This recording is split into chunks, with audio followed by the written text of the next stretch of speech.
आपकी एक सब्सक्रिप्शन हमें बेहतरीन वीडियोस बनाने का हौसला देती है। चैनल को सब्सक्राइब करें और बेल आइकन भी साथ दबा दें।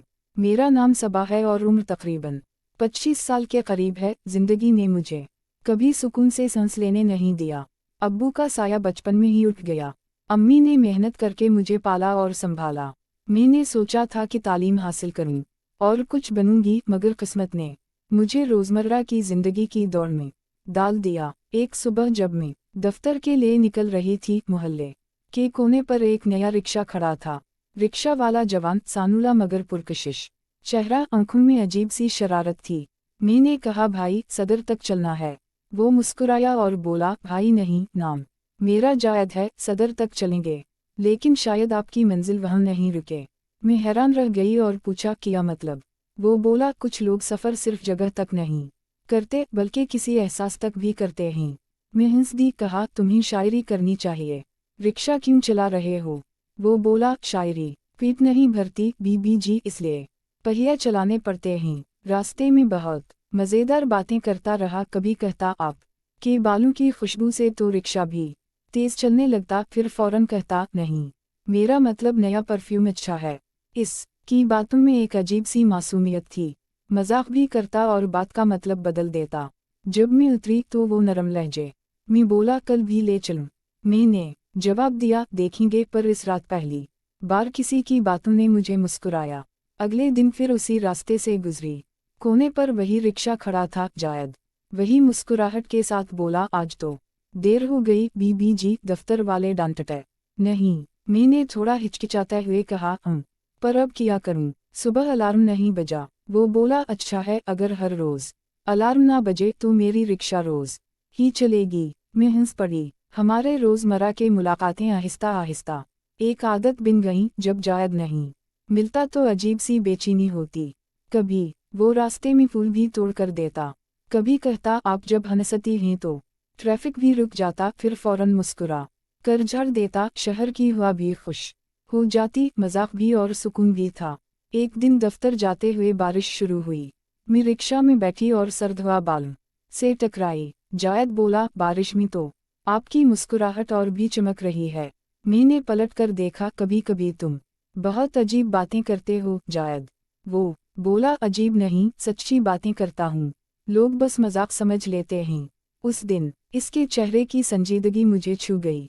आहिस्ता आहिस्ता जायद ने अपनी जिंदगी के किस्से बताने शुरू किए। बोला, अम्मा बूढ़ी हैं, मैं घर का इकलौता सहारा हूँ, सोचता हूँ थोड़ा कमा लूँ, फिर अपनी जैसी सादा सी लड़की से निकाह कर लूँ। मैं हंसकर बोला, कोई मिल जाए तो बता देना, मैं रिश्ता ले लूँगी। वो बोला, अगर आप जैसी मिलें तो यही काफ़ी है। इसकी बात सुन कर दिल में अजीब सी धड़कन उठ गई। दफ्तर पहुंचकर भी मैं बस उसी के बारे में सोचती रही। खुद से कहा, सबा तो पगली तो नहीं हो रही, एक रिक्शा वाले के बारे में इतना क्यों सोच रही हूँ? मगर शाम को घर लौटी तो वो रिक्शा दरवाजे के पास खड़ा था। बोला, सोचा आपको अकेले देखना अच्छा नहीं लगता, इसलिए लेने आया। मैं कुछ नहीं बोली, बस रिक्शा में बैठी। रास्ते में हम दोनों खामोश थे, मगर खामोशी में भी बहुत कुछ था।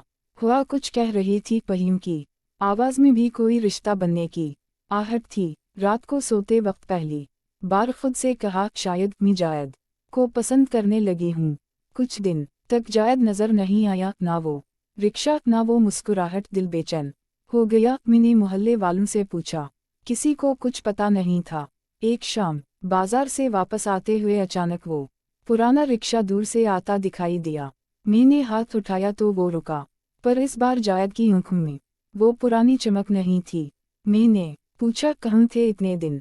वो बोला, बीबी जी, अम्मा बीमार थीं, हॉस्पिटल में थीं। मैंने कहा, बताया क्यों नहीं, मैं कुछ मदद करती। वो मुस्कुराया, मदद तो आप रोज करती हैं। मुस्कुरा कर मैं कुछ कह ना सकी। रास्ते भर दोनों खामोश रहे। घर के सामने पहुंचे तो उसने आहिस्ता से बोला, सबा बीबी, अगर मैं आपसे कुछ कहूँ तो बुरा नहीं मानेंगे? मैंने कहा, कहो जायद, क्या बात है? वो बोला, कई रोज से दिल में एक बात अटकी है, आपकी सादगी, बातों की मिठास। कभी कभी लगता है आप मेरी तकदीर का वो सफ़र हैं जो अभी तक अधूरा है। मैं सुन गई, दिल दिक दिक करने लगा। वो आगे बोला, मैं जानता हूँ मैं एक रिक्शा वाला हूँ मगर मेरे दिल में सिर्फ आपकी मौजूदगी है।